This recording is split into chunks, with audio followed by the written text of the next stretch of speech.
मनुष्य पैदा होकर फंस गया है। ओ अब आप बोलोगे डैनियल भाई ये समाप्ति में आपने ये क्या डाल दिया, मनुष्य पैदा होकर फंस गया। कौन सा मनुष्य? वो इस प्लैनेट का कोई भी धर्म जाति का मनुष्य क्यों ना हो, मैं सबकी बात कर रहा हूं। मनुष्य पैदा होकर फंस गया है।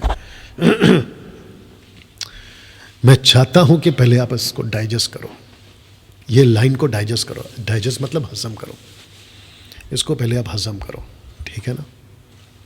मनुष्य पैदा होकर फंस गया है। इस टीचिंग के अंत में मैं ये बात क्यों रख रहा हूं कि मनुष्य पैदा होकर फंस गया है। ये पढ़ो, जिस संसार में जी रहा है उसी में पहले जीवन ढूंढो, यानी कि उद्धार ढूंढो, और जब मिल जाए तो उसी में जियो। आप नहीं समझे, समझाता हूं। मनुष्य उत्पत्ति 11 अध्याय में बट गया, जातियों में बट गया। तो जिसका जो लीडर बना, जिसका जो गुरु बना, जिसका जो प्रीस्ट बना, जिसका जो पंडित बना, जिसका जो मौलाना बना, जिसका जो भी राइचस लीडर बना, उसने उसको जैसे सिखाया सीखता गया, बनता गया, मरता गया। बाप ने सीखा, जीते जी बेटे बेटी को सिखाया, उन्होंने सीखा, बाप मर गया, बच्चे बड़े हो गए, उनके बच्चे आए, उनको वही सिखाया। और इसलिए तो कहते हैं ना कि हमारे जनरेशन फोर फादर्स, हमारे कुल लोगों ने समझा हमको, ऐसा बोलते हैं। ये तो हमारे पूर्वजों से चलता आ रहा है, ये भी शब्द अच्छा है, पूर्वजों से चलता आ रहा है। लेकिन किसी ने ये सोचने की और इसको जांचने की हिम्मत, जरूरत, आवश्यकता नहीं समझी कि भाई जो हम रास्ते पे चल रहे हैं, जो हमारे पूर्वजों ने हमको सिखाया या बताया, उसमें कितनी सच्चाई है और उसमें कितना सच और कितना झूठ है। तब जाकर मैंने ये लाइन लिखा था, मनुष्य पैदा होकर फंस गया। सबसे पहली लाइन क्या है? जिस संसार में जी रहा है उसी में, ये एक बहुत बड़ी जद्दोजहद है, एक बहुत बड़ा स्ट्रगल है एक इंसान के लिए कि जाकर सबसे पहले उसी में जाके जीवन को ढूंढो। सैल्वेशन कौन देगा? ये बाबा कि वो बाबा, ये पादरी के वो पादरी, वो पंडित के ये पंडित, वो मौलाना या ये मौलाना हमको जीवन का रास्ता देगा कौन? पहले इसको ढूंढो, और जब सच्चा रास्ता मिल जाए तो उसी में जियो। वो चाहे गलत हो तो जियो, वो चाहे सही हो तो जियो। तब जाकर लिखा है कि मनुष्य पैदा होकर फंस गया है। अब मैं आपको बताऊं, बहुत कम लोग हैं। यीशु को किसी ने पूछा, कहां पूछा? यीशु को किसी ने पूछा, लूका 14 का 25 पढ़ो जल्दी से, अगर मैं गलत नहीं हूं। यीशु को किसी ने पूछा अनंत जीवन के बारे में, सैल्वेशन के बारे में, और यीशु की बातें सुनकर उसने पूछा उद्धार को लेकर। अगर वही है तो मैं चाहता हूं कि आप पढ़ें 14 का 25 पढ़ो, क्या लिखा है?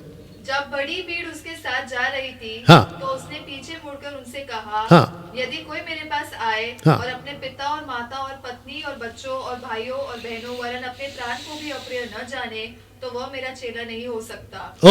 ओके। अभी आपने कौन सा पढ़ा? 14 का 26। अभी एक काम, 26 पढ़ा, 25 पढ़ो। जब बड़ी भीड़, ओके, अभी 13 का 25 पढ़ो, उसके एक पीछे का, अगर मैं गलत नहीं हूं। तो यीशु कहता है कि उद्धार पाना कठिन है। यह सबके बस की बात नहीं है। Salvation is not possible for everyone. देखो क्या लिखा है। जब घर का स्वामी नहीं, 26 पढ़ो उसी का। तब तुम कहने लगोगे, नहीं, 22 पढ़ो, अगर 22 में क्या देखो। वह नगर नगर और गांव गांव होकर उपदेश करता हुआ यरूशलेम की ओर जा रहा था। आपने ये कौन सा पढ़ा है? 13 का 22। ओके, 7 पढ़ो, 7 में क्या है देखो। वाह, अगर मिल जाता तो प्रेज गॉड, नहीं तो फिर आगे बढ़ेंगे। तब उसने बारी के रखवाले से कहा, नहीं, वो नहीं। कहाँ है लूका का? एक काम करो, 14 का 7 पढ़ो, या 22 पढ़ो, 14 का 22 पढ़ो, उसी के आसपास है। 14 का 22। 14 का 7। जब उसने देखा कि 22 पढ़ो, 22 पढ़ो, 14 का 22 पढ़ो। दास ने फिर कहा, हे स्वामी, जैसा तूने कौन सा कहा है? था वैसा ही किया गया है, और फिर भी 18, 14 का 18 नहीं, 18 का 18 से 23 क्या है? या एक सेकंड दोस्तों, किसी सरदार ने उससे पूछा, हे उत्तम गुरु, अनंत जीवन का अधिकारी होने के लिए मैं क्या नहीं नहीं नहीं, वो नहीं है, वो नहीं है। Anyway it's okay. लूका का 13 का पढ़ लिया आपने? 13 का 22 पढ़ा? 13 का 22 पढ़ा? लूका 13 22, लूका 13 22, वहाँ पे लिखा है कि सेल्वेशन जो है वो सबके बस की बात नहीं है, हर कोई उद्धार नहीं पा सकता। तो अगर मिलता है तो आप लोग देख लीजिएगा, मेरे को बता देना।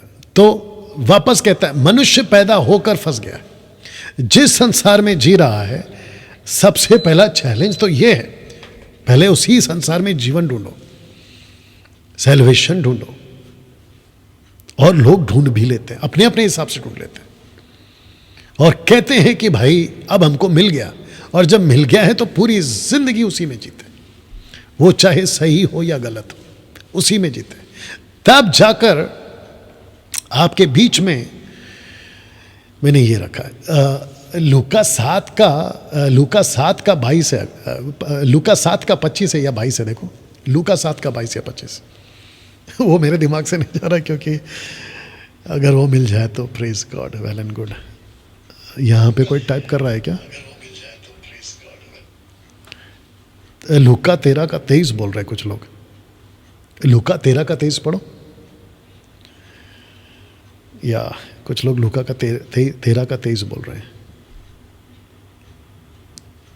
तो किसी ने उससे हाँ, पूछा, तो तुम थोड़ा दिमाग लगाना चाहिए ना, आगे पीछे चेक करना चाहिए था। चलिए पढ़िए, जिसने टाइप किया है, थैंक यू फेसबुक वालों जी, पढ़िए। तो किसी ने उससे पूछा, हे प्रभु, क्या उद्धार पाने वाले थोड़े हैं? जी। उसने उनसे कहा, सके द्वार से प्रवेश करने का यत्न करो, क्योंकि मैं तुमसे कहता हूँ कि बहुत से प्रवेश करना चाहेंगे और न कर सकेंगे। ओके, वापस से पढ़ो। तो किसी ने उससे पूछा, हे प्रभु, क्या उद्धार पाने वाले थोड़े हैं? उसने उनसे एक सेकंड, बस, क्या उद्धार पाने वाले थोड़े? This was the question. 800 crore की आबादी है दोस्तों दुनिया में, उसको रखना, आपको आगे लाइन पढ़ना है, और वो पोर्शन पढ़ना कि सबके बस की बात नहीं है उद्धार पाना, सबके लिए नहीं है, it is impossible. You understand? 800 crore की आबादी में किसी ने पूछा, उद्धार पाने वाले क्या थोड़े हैं? क्या सबका उद्धार हो सकता है?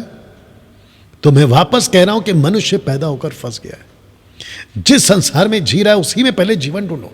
ब्रैकेट में मैंने सैल्वेशन लिखा है। कोई कहता है मुझे मोक्ष मिल गया तो लगा पड़ा है, कोई कहता है कि मुझे उद्धार मिल गया तो लगा पड़ा है, कोई कहता है मुझे सैल्वेशन मिल गया तो लगा पड़ा है। वो चाहे रास्ता सही है, गलत है, कैसा है, कोई परवाह नहीं। बस आजकल एक कॉन्सेप्ट चल रहा है, मैं आपको वो भी बता देता हूं। जो सब कर रहे मैं करूंगा, जहां सब जा रहे मैं भी जाऊंगा, जिसको सब पूछते मैं भी पूछूंगा, जिसको सब सही कह रहे मैं भी सही कहूंगा। लेकिन किसी की भी हिम्मत नहीं है कि जाके जांचे परखे कि भाई वो रास्ता कहाँ है, क्या है, सही है, गलत है, किसी को लेना देना नहीं। अच्छा, सब उसको सही क्यों कह रहे हैं? क्योंकि सबने कहा है कि वो सही है, क्योंकि सबने कहा है कि वो सही है, और क्योंकि सबने कहा सही है इसलिए वो सही है। बाद में पता चलता है कि वो दही है। इट इज नॉट सही, इट इज नॉट सही, नेवर। तो जिसके चलते दोस्तों ये चित्र आपके बीच में रखा हूं ताकि मैं आपको समझा सकूं। वचन 13, मत्ती 7 का 13, आइए देखते क्या कहता है।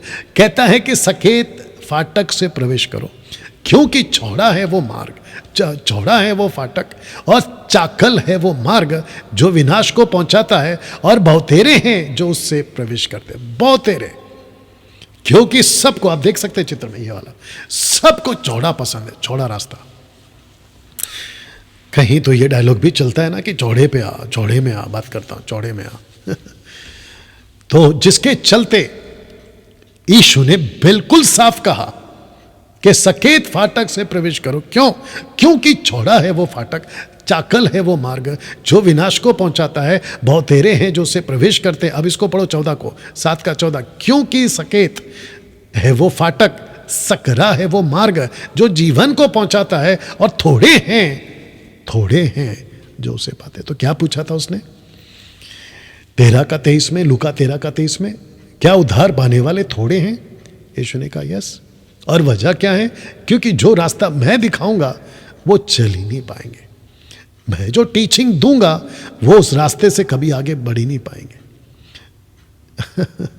एक ही घर के अंदर आज झगड़े चल रहे हैं, आपको पता है क्यों? मैं आपको बताता हूं। एक ही फैमिली में अगर पत्नी विश्वासी है और पति नहीं है, अब आप सोच के देखो रास्ता कितना सकरा हो गया। और एक ही घर में माँ बाप विश्वासी हैं तो बच्चे नहीं है, अगर बच्चे हैं तो माँ बाप नहीं है, सोच के देखो वो रास्ता कितना सकरा हो गया उसके लिए। और ऐसे टाइम पे ये स्लाइड मैंने क्यों रखा था कि इंसान फंस गया, क्योंकि जब रास्ता मिल जाता है, उसका उद्धार हो जाता है, तो नीचे लिखा है कि उसी में जियो। और अगर उसने कहा बहुत कठिन है, आज किसी ने मुझे व्हाट्सएप पे कहा कि डैनियल भाई मैं जब से मसीह में आया हूं मेरे साथ कुछ भी अच्छा नहीं हो रहा है, जैसे कि मेरी नौकरी सक्सेस नहीं हो रही है, मेरा बिजनेस सक्सेस नहीं हो रहा है, मैं कुछ भी करता हूं सक्सेस नहीं हो रहा है। अब उसके लिए रास्ता कौन सा हो गया? ये सकरा। अब मैंने उसको जवाब तो नहीं दिया व्हाट्सएप पे, लेकिन अगर वो सुन रहा है तो मैं यहाँ से दे देता हूँ, और ऐसे जैसों को भी दे देता हूँ। क्या आपको यीशु ने कभी कहा था कि जिस दिन तुम मेरे पीछे चलोगे मैं तुमको नौकरी अच्छी दे दूंगा, मैं तुमको घर अच्छा दे दूंगा, मैं तुमको बिजनेस अच्छा दे दूंगा, मैं तुम्हारे सब ठीक कर दूंगा? ऐसा कोई वादा किया था? बिल्कुल नहीं। जबकि निकालो एक्ट चैप्टर 14:23 कहता है, पौलुस कहता है कि परमेश्वर के राज्य में हमें दुख उठाकर प्रवेश करना है। और पौलुस ये भी तो कहता ना, पहला तिमोथी की किताब, बाप रे ये कहाँ से आ गया? पहला फ्लाइट मोड पे डाला था मेरा फ़ोन को, तो फिर फ़ोन कैसे बज रहा है? एनीवे व्हाट्सएप कॉल है, ऑफ कोर्स वाईफाई होना है। एनीवे वाईफाई बंद कर सकते हैं इसका, अगर बंद करेंगे तो ये कोई दिक्कत नहीं आएगी। ओके चलिए बंद कर दिया।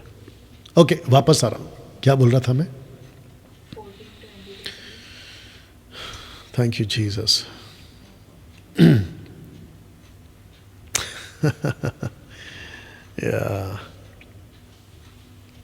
एनीवे पहला पढ़ते हैं, फिर अगर कनेक्ट होता तो प्रेज गॉड। जी पढ़िए।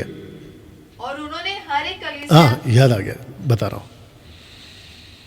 यीशु ने कभी नहीं कहा था कि मैं तुमको गाड़ी दे दूंगा, बंगला दे दूंगा। इसको याद रखा करो तुम लोग भी। गाड़ी दे दूंगा, बंगला दे दूंगा, ऐसा कभी वादा नहीं किया। तो एक आदमी का व्हाट्सएप कॉल आया था, व्हाट्सएप पे मैसेज आया था, मैं उसको जवाब नहीं दे पाया, अभी दे देता हूं। यीशु ने कभी नहीं कहा था कि तुम्हारे साथ सब अच्छा होगा, बल्कि यीशु ने कहा पौलुस के माध्यम से परमेश्वर के राज्य में, अभी जोर से पढ़िए, और उन्होंने हर एक कलीसिया में उनके लिए प्राचीन ठहराए और कौन सा पढ़ रहे हैं आप? 14 का कौन सा किताब? प्रेरितों के एक्ट चैप्टर 14 का 23। हाँ 23, आगे पढ़ो, 22 से पढ़ो इनफैक्ट।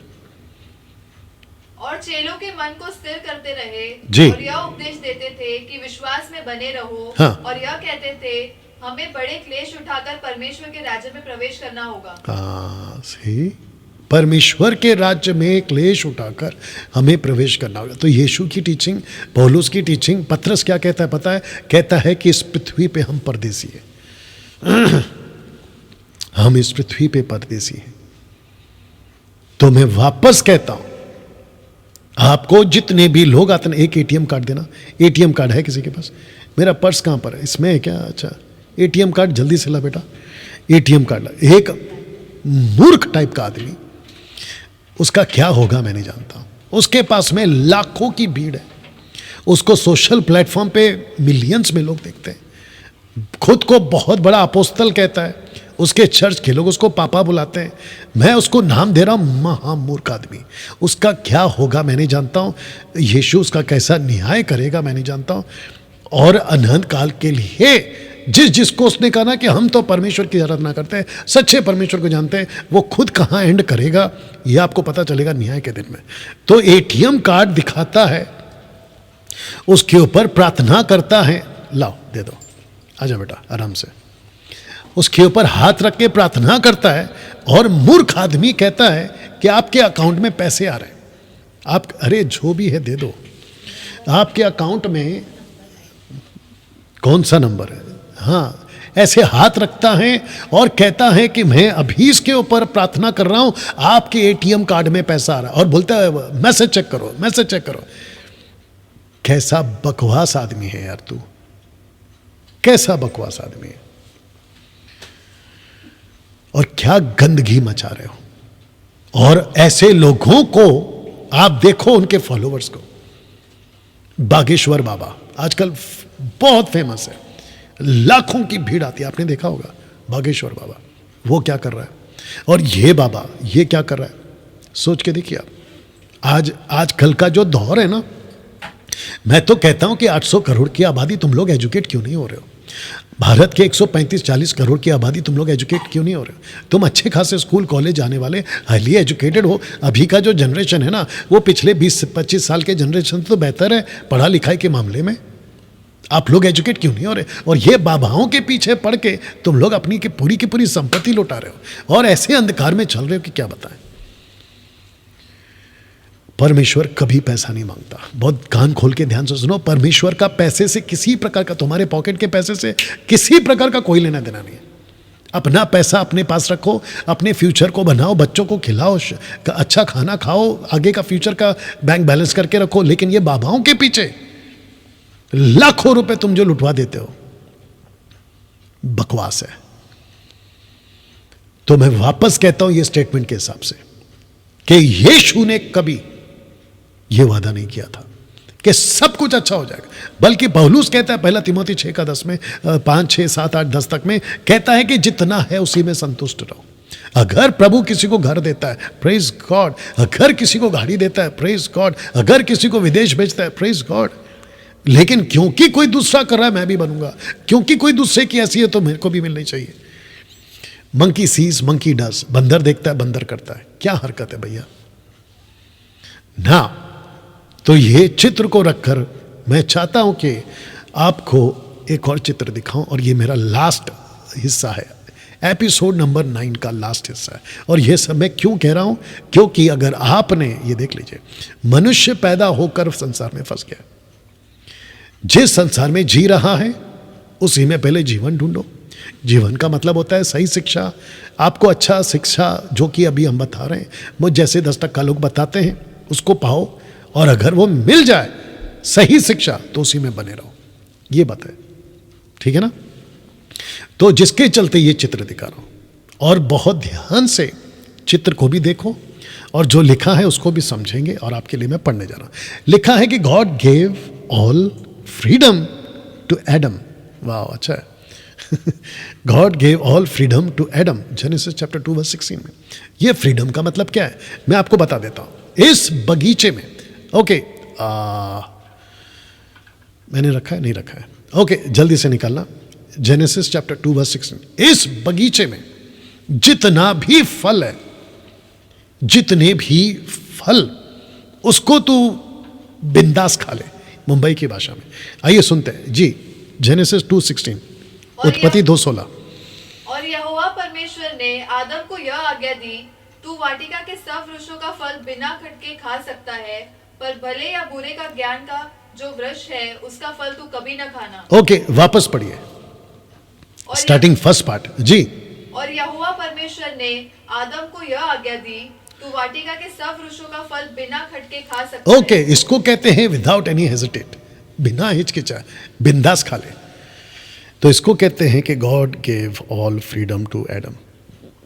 ऑल, सब अधिकार, ऑल अथॉरिटी।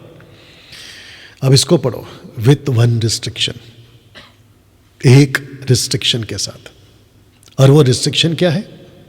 17 पढ़िए।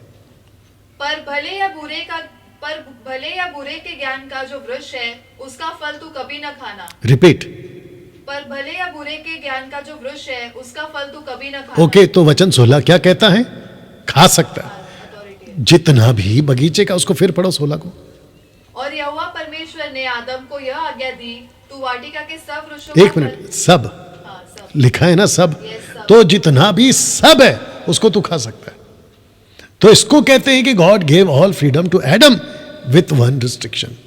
तो 17 कहता है लेकिन एक ऐसा पेड़ है, एक ऐसा रिस्ट्रिक्शन है, एक ऐसा लॉ है, एक ऐसा आदेश है, आज्ञा है, उसको नहीं खाना।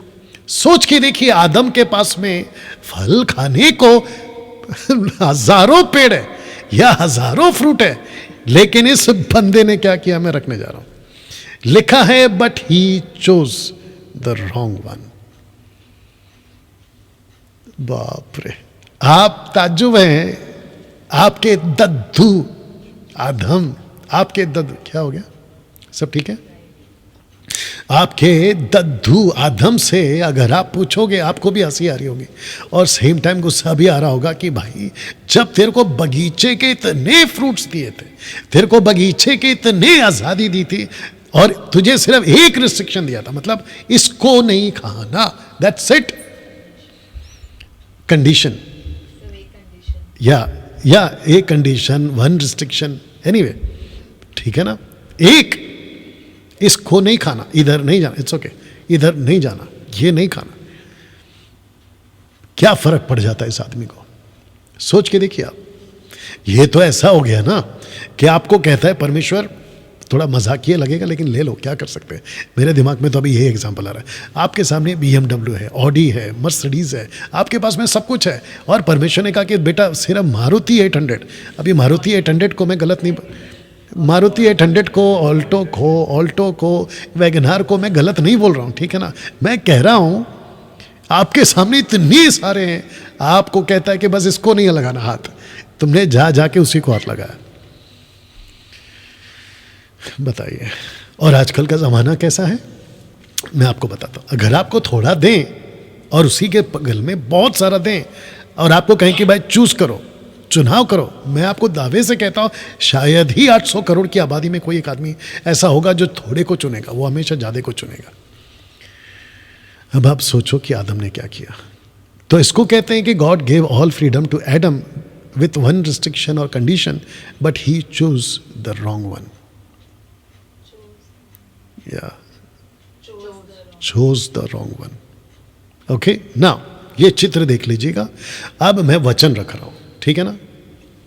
मैं चाहता हूं कि ये जो वचन है उत्पत्ति 3:22, ओके, उत्पत्ति 3:22 लिखा है, फिर यहोवा परमेश्वर ने कहा, मनुष्य भले बुरे का ज्ञान पाकर हम में से एक के समान हो गया है, इसलिए अब ऐसा ना हो कि वो हाथ बढ़ाकर जीवन के वृक्ष का फल भी तोड़कर खा ले और सदा जीवित रहे। इसका मतलब क्या है? ये वचन बताता है कि आदम के पास में जीवन का पेड़ का फल तक खाने का अधिकार था, क्योंकि चैप्टर 1, चैप्टर 2, चैप्टर 3 जब तक ये घटना नहीं घटी, कौन सी वाली, ये वाली, परमेश्वर ने एक भी जगह पे नहीं बोला है। आप चाहे तो बाइबल पढ़ लो, सिर्फ 3 चैप्टर पढ़ के देख लो, एक भी जगह पे नहीं बोला कि तू जीवन के पेड़ का फल नहीं खाना।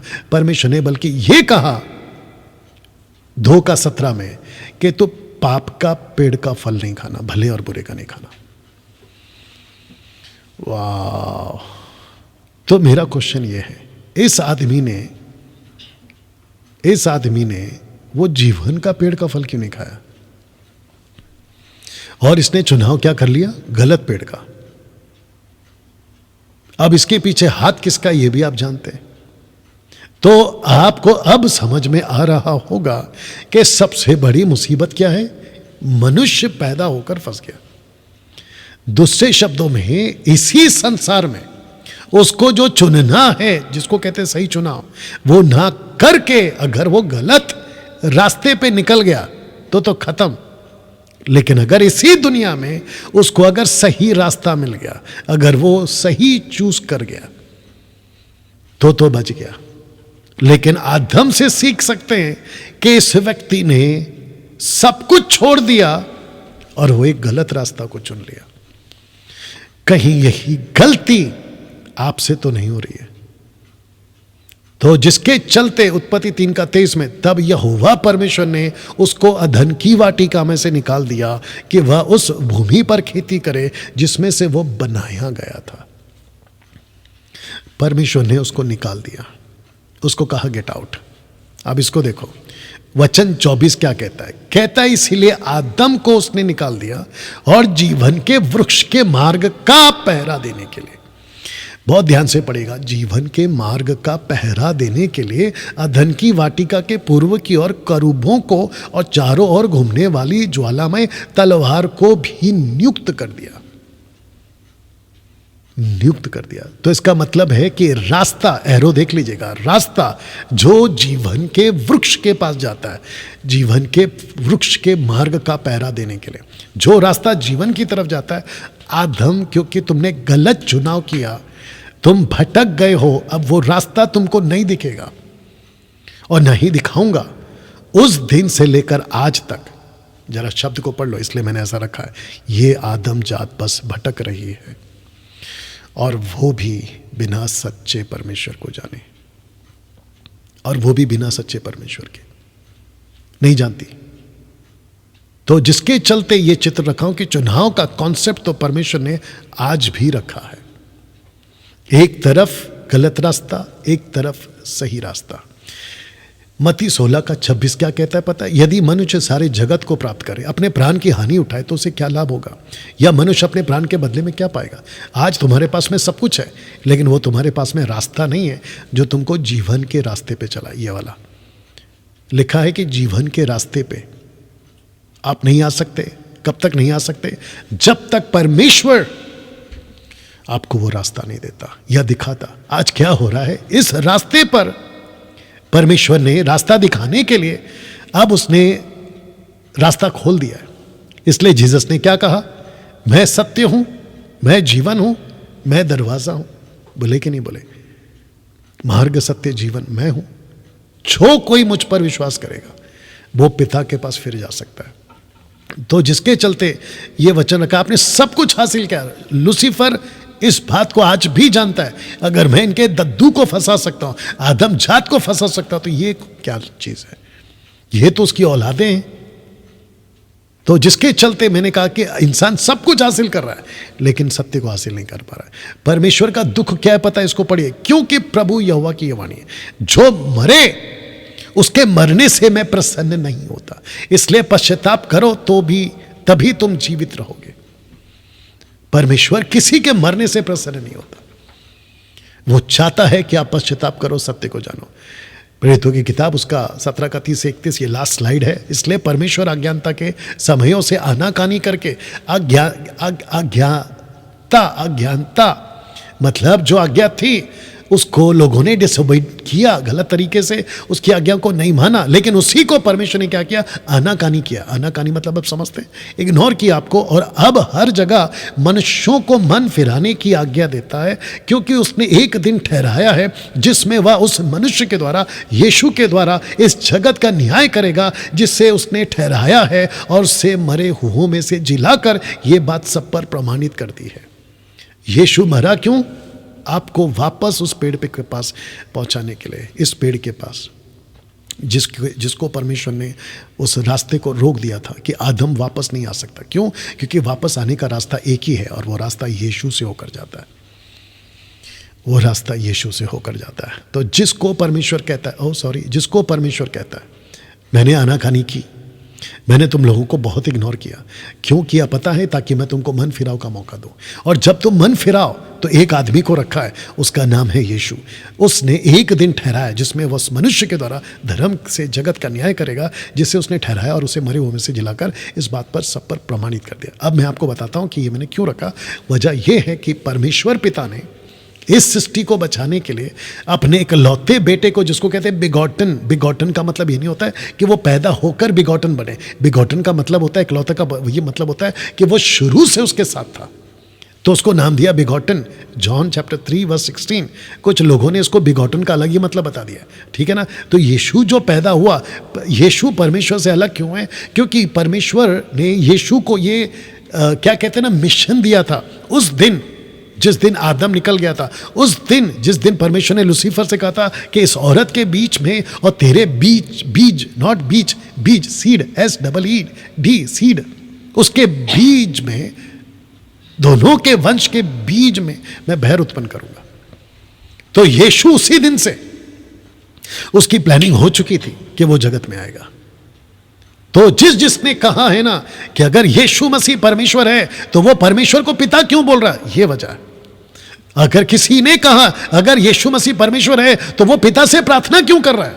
वो पिता को क्यों कहता है ये कर दे, ये कर दे, ये कर दे, हे पिता ऐसा क्यों कर रहा है? उसके पीछे मकसद है, क्योंकि जल्दी निकालो, क्योंकि फिलिपियों की किताब उसका 2:6 पढ़ो, फिलिपियों 2:6, क्योंकि यीशु ने इसी आदम को वापस बगीचे में लाने के लिए, इसी आदम को फिर से बगीचे में लाने के लिए यह काम किया था। पढ़ो। जिसने परमेश्वर के स्वरूप में होकर भी परमेश्वर के तुल्य होने को अपने वश में रखने की वस्तु इसको न फिर से समझा। रिपीट करिए। जिसने परमेश्वर के स्वरूप में होकर भी एक सेकेंड, तो जिसने परमेश्वर के स्वरूप में होकर भी, तो यीशु कौन था? परमेश्वर का स्वरूप। इसका मतलब है कि he was 100% God and he became 100% human. आगे पढ़ो जी। परमेश्वर के तुल्य होने को अपने वश में रखने की वस्तु न समझा, नेक्स्ट। वरन अपने आप को ऐसा शून्य कर ओके, दिया। तो लिखा है वहां पे शून्य, इसको कहते हैं he became zero. Once he was a hero, but अभी वो बन गया जीरो।